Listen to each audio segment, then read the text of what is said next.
the difference between working in a Spanish public school system and an American public school system? Well, in this video, I'm going to share with you the biggest differences, so keep watching. So hi, I'm Lindsay and welcome to my channel.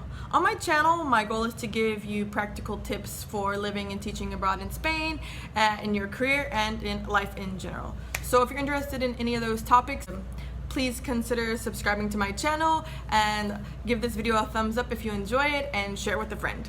So into the video. After college, I found the program to teach abroad as a language assistant in Spain.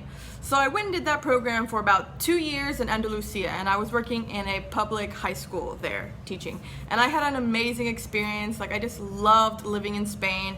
So I thought, okay, I love living here, but I don't want to live like a student forever. Like, I eventually want to, obviously move up in life and in my career. So I went back to the United States to get my master's in teaching English as a second language, like ESL, or sometimes they call it like TESOL, teaching English to speakers of other languages. So I went back to the United States to get that master's degree. Well, I got a master's degree combined with my teaching certification because I previously wasn't certified to teach English as a second language yet.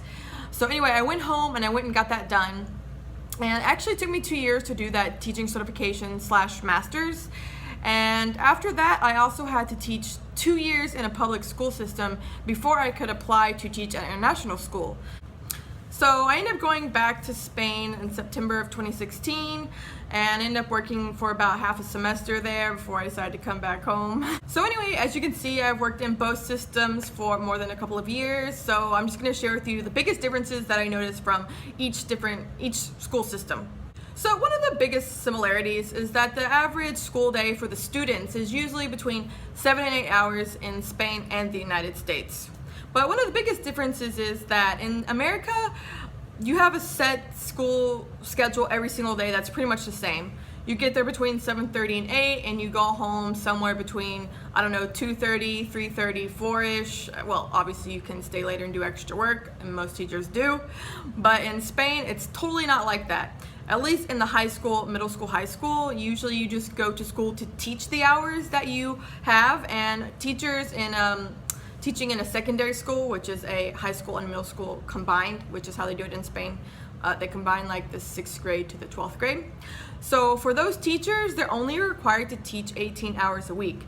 And the rest of those other hours, they might have a gap in their schedule somewhere, but let's say their class doesn't start till 10 and then they work till 2. They just come to school from 10 to 2, like that's it. Or if their schedule, is like 8 to 12, they just come and do those like maybe 3 or 4 classes and then go home. They're not at school all day long, every single day. That's probably one of the biggest differences. And one of the second differences is that in Spain, in the high school or the secondary schools, they don't serve lunch at school. You actually go and work all day, and then when you go home, anywhere between 2 and 4 is when you have your lunch. So if you get to school at 8 and you have class all the way till 3 or 4, you don't have a lunch break. They do give you like a recreo break, which is like a 20-30 minute break, which if you bring, you can bring like a sandwich or a snack or a meal, you can eat it during that time.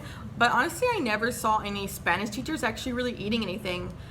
Maybe they had a coffee or like a croissant or something, but most teachers didn't eat anything all day long that I had seen, all the way from 8 to sometimes 3 or 4. So like they had really trained their body to go for a good 6 to 8 hours without eating.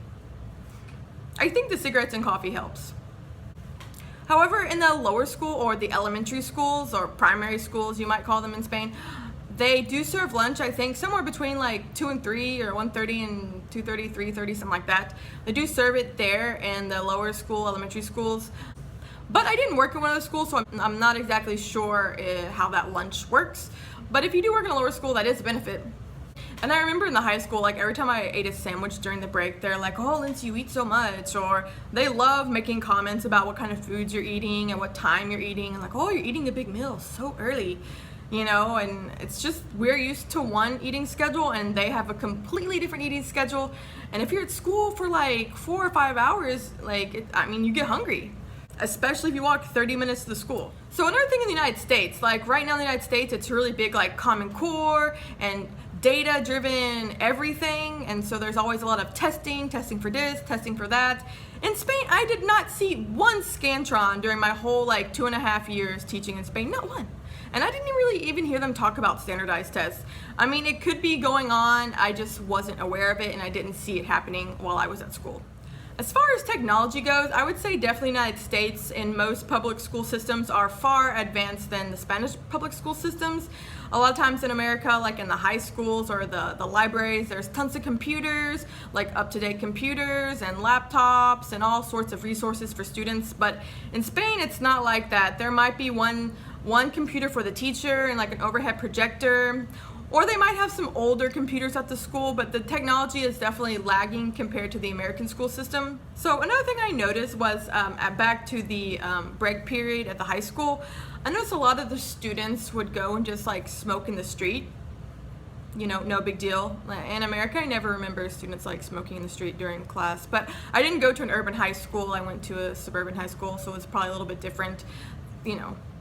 But another thing I noticed was, like I mentioned before, teachers in high school usually work 18 hours, but teachers in a private school usually work around 25 hours per week, compared to maybe 40, 50 hours for an American teacher. So also in the United States, there's been a recent push to write these I can statements on the board and explain every curriculum point that you're meeting for that lesson, explicitly written on the board. In Spain, I didn't even know what the curriculum was. I wasn't quite sure if they were just going by the textbook or they were just doing whatever they wanted to do or just teaching whatever. I couldn't actually quite figure that out, and I'm still not even sure. So another thing in the United States, teachers are really big on projects and making posters for things, or using technology for projects, decorating the classrooms, just making the school feel like the students are part of it by displaying different student work. But in Spain, that really doesn't happen. In the classrooms, there's not really any student work on the walls for the most part, for what I have seen. And instead of the students moving from class to class in high school, it's actually the students that stay in the same class and the teachers rotate at most high schools that I have been at, and that's what I've heard. And elementary schools, I don't know exactly how it works. Probably the students stay in the same class with the same teacher most of the day. So one of the biggest things in American high schools obviously is sports, and getting a scholarship for doing a great job in sports in high school, so when you go to college you can play sports. This mentality, or this high school sports culture, doesn't even exist in Spain. I don't even think they have organized sports in the high school. I think most of it is a individual private club. If you want to join, go for it in your neighborhood. The schools don't really have an organized sports program, and this kind of goes the same for college. I didn't really see any students in college playing sports either. I mean, they can play it on their own, but not against other colleges. In general, the United States school system runs between August and May, and maybe a first or second week of June. But in Spain, it usually runs from the middle of September all the way till the end of June. I remember one interesting situation when I was in Spain. We were doing some activity with the students and we had to use worksheets.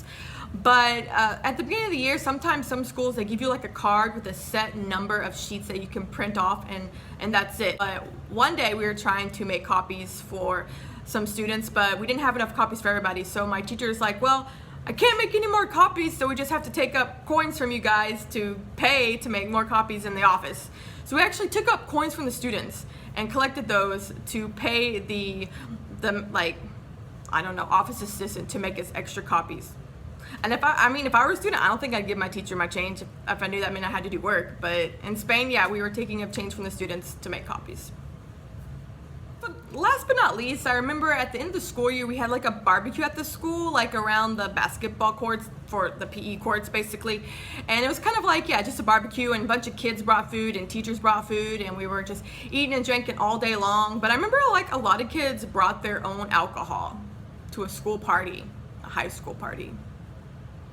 In America, if this happened, if anyone brought any sort of alcohol, your whole educational career would be over. And then that night, there was actually this kind of prom at the school. And usually when there's a prom or something like that, they always, the administration tells the teachers, check and make sure the kids don't have alcohol or drugs or something like that. But actually at this Spanish high school prom, it was the teachers who were smoking weed outside the gym. Kids are inside dancing, teachers outside smoking. And I didn't see anyone getting in trouble. So that's it for my major differences between a Spanish school system and an American school system. If you have any other questions, just leave them in the comments below. If you have any other experiences that you want to share, leave them in the comments below. Thanks so much for watching this video. Share it with a friend, and I'll see you in the next video.